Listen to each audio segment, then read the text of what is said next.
সবাইকে স্বাগত জানাচ্ছি আজকের ভিডিওতে। আজকে আমরা যে বিষয়টি নিয়ে আলোচনা করব সেটি হচ্ছে determination of isoelectric pH of casein. প্রথমে আমরা জেনে নিই অ্যামফোলাইটস জিনিসটি আসলে কী। অ্যামফোলাইটস এটা হচ্ছে যদি কোনো একটা সাবস্টেন্স অ্যাসিডিক এবং বেসিক উভয় গ্রুপই যদি কন্টেইন করে থাকে, অর্থাৎ উভয় গ্রুপগুলো যদি থাকে এবং সেটা অ্যালকালাইন এবং অ্যাসিডের সাথে বিক্রিয়া করে সল্ট তৈরি করতে পারে, এই ধরনের সাবস্টেন্সগুলোকে আমরা অ্যামফোলাইটস বলি। অর্থাৎ তাদের উভধর্মী সম্পর্ক রয়েছে, উভধর্মিতা আছে। এই ধরনের নেচারটাকে আমরা অ্যামফোটেরিক নেচার বলি এবং সাবস্টেন্সটাকে আমরা অ্যামফোলাইটস বলি। এবার আমরা জুইটার আয়ন সম্পর্কে একটু ধারণা নিই।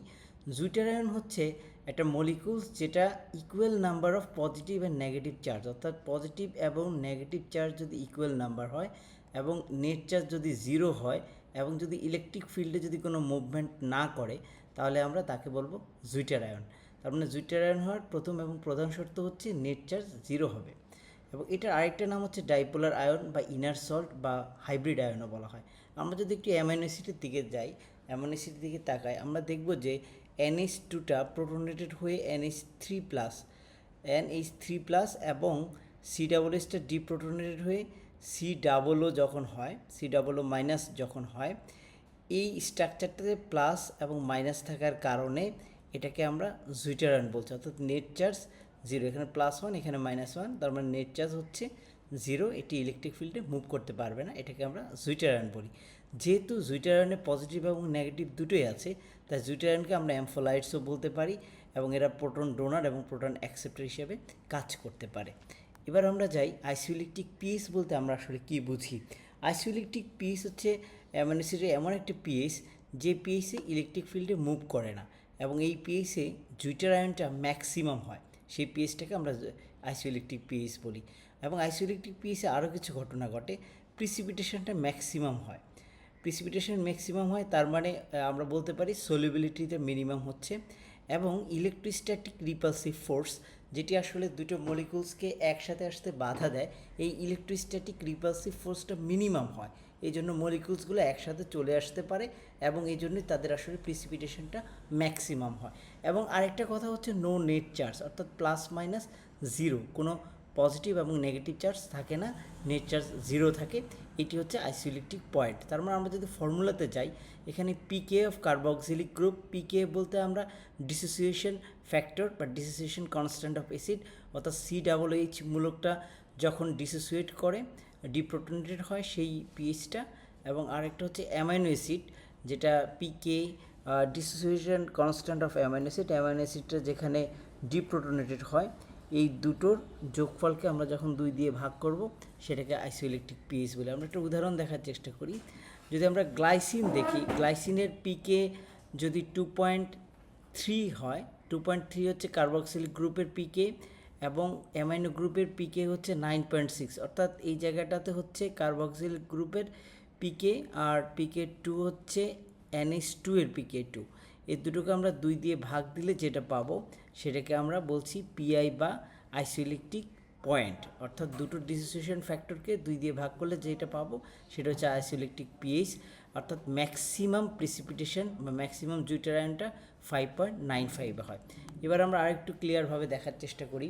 আমরা যদি দেখি যে পিএইচটা যদি ভেরি লো হয়, অর্থাৎ 2.34 এর যদি নিচে হয়, তাহলে NH2টা প্রোটনেটেড হয়, অর্থাৎ প্রোটন অ্যাড হয়, NH3+ হয়। তার মানে পিএইচ 2.34 এর নিচে গেলে NH2টা +1 হয়, প্রোটনেটেড হয়।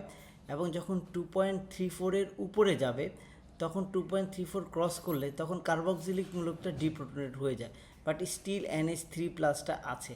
তার মানে NOOHটা ডিপ্রোটনেটেড হয়ে গেলে এটি ঋণাত্মক হয়ে যাবে। তার মানে এখানে নেট চার্জ হচ্ছে, এটি যদি +1 COOH 0 হয়, তার মানে নেট চার্জ হচ্ছে +1, আর 2.34 এর পরে যদি পিএইচ যায় তাহলে ডিপ্রোটনেটেড হয়, তাহলে COOHটা মাইনাস হয়ে গেল আর NH3টা প্লাস, তার মানে নেট চার্জ হচ্ছে +1 -1, তার মানে নেট চার্জ হচ্ছে 0। তার মানে সে জুইটার আয়ন ফর্ম করা শুরু করে 2.34 এর উপরে গেলে। এরপর যখন 9.6 এর উপরে যায়, 9.6 এর উপরে গেলে তখন 9.6 এর উপরে গেলে আমরা এই 3 নাম্বারটা দেখি, তখন NH3টা ডিপ্রোটনেটেড হয়ে NH2টা হয়।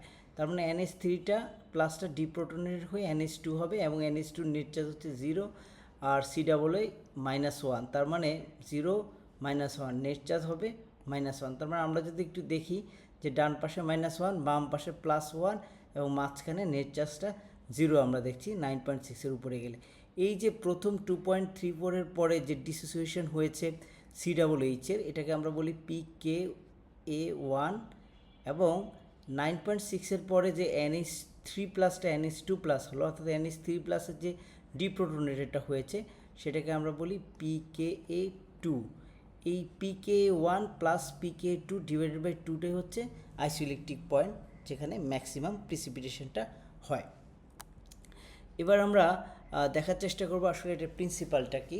আইসোইলেকট্রিক পয়েন্ট ডিটারমিনেশন প্রিন্সিপালটা হচ্ছে, প্রথম কথা হচ্ছে প্রোটিনগুলো হচ্ছে অ্যাম্ফোলাইটস, তার মানে তারা অ্যাসিড এবং বেস দুটো হিসেবে কাজ করতে পারে, এবং কেজিন একটি প্রোটিন, কেজিনের আইসোইলেকট্রিক পয়েন্ট আছে, এবং এই আইসোইলেকট্রিক পয়েন্টে জুইটার আয়ন প্রদর্শন করে এবং ম্যাক্সিমাম জুইটার আয়ন প্রদর্শন করে, এবং তারা কোনো ইলেকট্রিক ফিল্ডে মুভ করে না, এবং এই পিএইচে ইলেকট্রোস্ট্যাটিক রিপালসিভ ফোর্সটা যেটা মলিকুলসগুলোকে, কেজিন মলিকুলসগুলোকে একসাথে হতে বাধা দেয়, সেগুলো মিনিমাম হয়ে যায়, ফলে এই প্রিসিপিটেশনটা ম্যাক্সিমাম হয়ে যায়, তার মানে সলিবিলিটিটা মিনিমাম থাকে।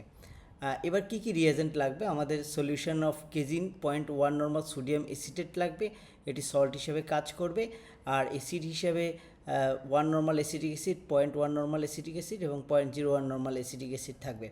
এবার আমরা যদি দেখি যে কীভাবে আসলে কেজিনের এই সলিউশনটা আমরা তৈরি করব 0.1 নর্মাল সোডিয়াম এসিটেট, সেটা আমরা একটু দেখার চেষ্টা করি। আমাদের প্রথমে 0.5 গ্রাম পিওর কেজিন নিতে হবে 100 ml একটা ভলিউমেট্রিক ফ্লাক্সে, তারপর সেখানে 40 ml আমরা পানি দিব, তারপর 10 ml সোডিয়াম হাইড্রোক্সাইড অ্যাড করব, তারপরে 10 ml 1 normal acetic acid add করে এরপরে ফুল ভলিউমটাকে আমরা 100 করব। এবার আমরা দেখব, তারপরে আমরা মিক্স করব। এবার দেখব কী কী বিক্রিয়া ঘটে। এখানে মূলত দুই ধরনের বিক্রিয়া ঘটে। প্রথমত কেজিনের যে COOH মূলকটা আছে সেটা সোডিয়াম হাইড্রোক্সাইডের সাথে বিক্রিয়া করে সোডিয়াম কেজিনেট তৈরি করে। এই sodium casein normally insoluble, but যখন সোডিয়াম কেজিনেট তৈরি হয় তখন সেটা সলিউবল হয়। তার পরবর্তীতে অধিক সংখ্যক সোডিয়াম হাইড্রোক্সাইড যখন থাকবে, সেই সোডিয়াম হাইড্রোক্সাইডের সাথে অ্যাসিটিক অ্যাসিড বিক্রিয়া করবে, বিক্রিয়া করে সোডিয়াম অ্যাসিটেট তৈরি করবে, এবং এই সোডিয়াম অ্যাসিটেটটা বাফার হিসাবে সলিউশনে ভূমিকা রাখবে। তারপরে আমরা দেখি কিভাবে আসলে 1 নর্মাল সোডিয়াম হাইড্রোক্সাইড তৈরি করা হয়। 1 নর্মাল সোডিয়াম হাইড্রোক্সাইড তৈরি করার জন্য 4 গ্রাম সোডিয়াম হাইড্রোক্সাইড আমরা 100 ml একটা ভলিউমেট্রিক ফ্লাক্সে নিয়ে সেখানে আমরা 100 ml পর্যন্ত ওয়াটার দিলে আমাদের 1 নর্মাল সোডিয়াম হাইড্রোক্সাইড তৈরি হয়ে গেল। এবার আমরা আসি কীভাবে আসলে 1 নর্মাল অ্যাসিটিক অ্যাসিড তৈরি করতে হবে। এক্ষেত্রে আমাদেরকে একটু ক্যালকুলেশন করতে হবে। ক্যালকুলেশনটা করতে হবে এই জন্যই, যেমন গ্লাসিয়াল অ্যাসিটিক অ্যাসিড যেটা 99%, সেখানে আসলে বোতলে কত নর্মাল আছে আমরা জানি না, সেটা ক্যালকুলেশন করে আমাদের বের করতে হবে। আমরা জানি যে 100 ml 99%, সেখানে গ্লাসিয়াল অ্যাসিটিক অ্যাসিড গাইড লেখা আছে 99%। 99% মানে 100 ml 99 গ্রাম অ্যাসিটিক অ্যাসিড আছে। তার মানে আমি যদি 1000 ml দিই তাহলে আমরা দেখব 990 গ্রাম অ্যাসিটিক অ্যাসিড আছে।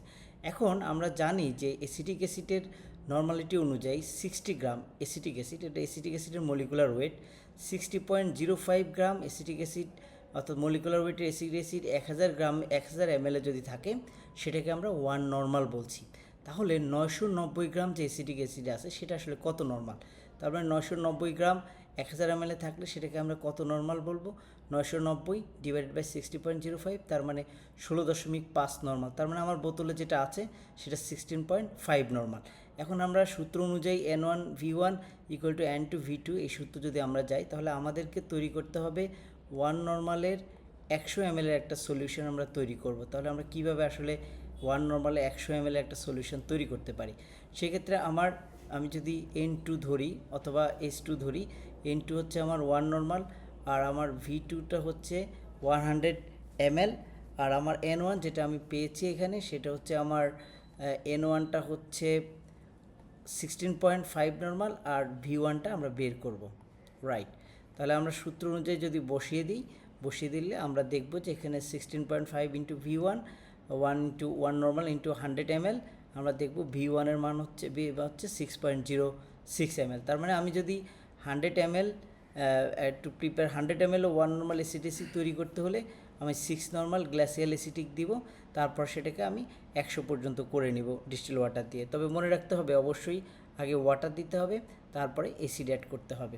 তারপরে আমরা 50 ml ডিস্টিল ওয়াটার নিব, তারপর সেখানে আমরা 6 ml গ্লাসিয়াল অ্যাসিড বা 6.06 ml আমরা গ্লাসিয়াল অ্যাসিডিক নিয়ে তারপর আমরা 100 ml তৈরি করে ফেলবো ডিস্টিল ওয়াটার দিয়ে। আমাদের তৈরি হয়ে গেল 1 নর্মাল অ্যাসিডিক অ্যাসিড। সেখান থেকে আমরা 0.1 নর্মাল এবং 0.01 নর্মাল অ্যাসিডিক অ্যাসিড ক্যালকুলেশন করে বের করতে পারবো। এবার আমরা সেই এক্সপেরিমেন্টাল সেট আপ, আমরা এক্সপেরিমেন্টটা কীভাবে সেট আপ করবো। এক্সপেরিমেন্টাল সেট আপের জন্য আমাদের 9টা টেস্ট টিউব লাগবে। 1 2 3 4 5 6 7 8 9 এবং 9টা টেস্ট টিউবের মধ্যে আমরা বিভিন্ন কনসেন্ট্রেশনের কেজিন সলিউশন অর্থাৎ আমাদের সল্ট দিব। 0.1 নর্মাল সোডিয়াম অ্যাসিটেটের যে সল্ট সেটা আমরা 1 ml করে সবগুলোতে দিয়ে দিব। তারপর আমরা ওয়াটার দিব শেষে, কারণ ওয়াটার দিয়ে আমরা 10 ml করব। তারপর আমরা 0.01 নর্মালের অ্যাসিটিক অ্যাসিড আমরা দিব 0.62 1 নম্বর টেস্ট টিউবে এবং এর ডাবল 2 নম্বর টেস্ট টিউবে 1.25। এরপর আমরা 0.1 নর্মাল অ্যাসিটিক অ্যাসিড আমরা দিব 3 নম্বর যে টেস্ট টিউব সেখানে 0.25, 4 নম্বরে 0.5, 5 নম্বরে 1, 6 নম্বরে 2 ml, 7 নম্বরে 4 ml এবং 8 নম্বর যেই টিউব আছে সেখানে 8 ml আমরা দিব। এরপরে 1 নর্মাল আমরা 1.6 ml দিব আমরা 9 নম্বরে এবং বাকিটুকু আমরা পানি দিয়ে অ্যাড করব। পানি দিয়ে অ্যাড করে আমাদের টোটাল ভলিউম হবে 10, অর্থাৎ আমাদের মনে রাখতে হবে টোটাল ভলিউম 10। বাকি টোটাল ভলিউম 10 হওয়ার জন্য যতটুকু প্রয়োজন ততটুকু আমরা পানি দিব এবং দেওয়ার পরে আমরা একটু ওয়েট করব। প্রথম 15 মিনিট পর আমরা একটু দেখব, তারপরে আমরা 30 মিনিট পরে দেখব টার্বিডিটি কেমন হয়েছে এবং আমরা তারপরে অবজারভেশনে চলে যাই। আমরা প্রথমে 0 টাইম 10 মিনিটস 30 মিনিটসে আমরা কী ধরনের অবজারভেশন দেখলাম সেটা আমরা দেখে নোট করব। আমি একটু আগে এরকম একটা এক্সপেরিমেন্ট আমরা করেছি। এই এক্সপেরিমেন্টে আমরা দেখতে পাচ্ছি যে আধা ঘন্টা পরে সবচেয়ে বেশি টার্বিডিটি কোথায়। লক্ষ্য করলে দেখা যাবে যে সবচেয়ে বেশি টার্বিডিটি পড়েছে 5 নম্বরের যেই টিউবটা রয়েছে সেই টিউবের সর্বোচ্চ প্রিসিপিটেশন পড়েছে। তার মানে আমার 5 নাম্বার যেই টিউবটা আছে সেটা আমি ক্যালকুলেশন করলে যেটা পাবো সেটাই হচ্ছে আমার আইসোইলেকট্রিক পিএইচ অফ কেজিন। আমরা যদি একটু খেয়াল করি কীভাবে আসলে ক্যালকুলেশনটা করবো, আমরা ধরে নিচ্ছি 5 নাম্বারটা ম্যাক্সিমাম টার্বিডিটি পড়েছে, তার মানে 5 নাম্বারটার আইসোইলেকট্রিক পিএইচ হওয়ার কথা। এখন আমরা 5 নাম্বারে আমরা একটু দেখব যে সেখানে হেন্ডারসন-হেসেলবার্গ সূত্র অনুযায়ী pH is equal to pK log salt by acid. এখন এখানে সল্টটা কী ছিল 5 নাম্বারে, আমরা দেখতে পাচ্ছি 5 নাম্বারে আমাদের সল্টটা ছিল হচ্ছে কেজিন সলিউশন এবং আমাদের যেই অ্যাসিডিক অ্যাসিডটা ছিল সেটা ছিল 0.1 নর্মাল অ্যাসিডিক অ্যাসিড। এটা আমাদের প্রয়োজন ক্যালকুলেশনের জন্য। তার মানে আমার কনসেন্ট্রেশন অফ সোডিয়াম অ্যাসিটেটের কনসেন্ট্রেশন 1 ছিল ml ইন্টু 0.1 নর্মাল, যেহেতু 0.1 নর্মালে সোডিয়াম অ্যাসিটেট ছিল।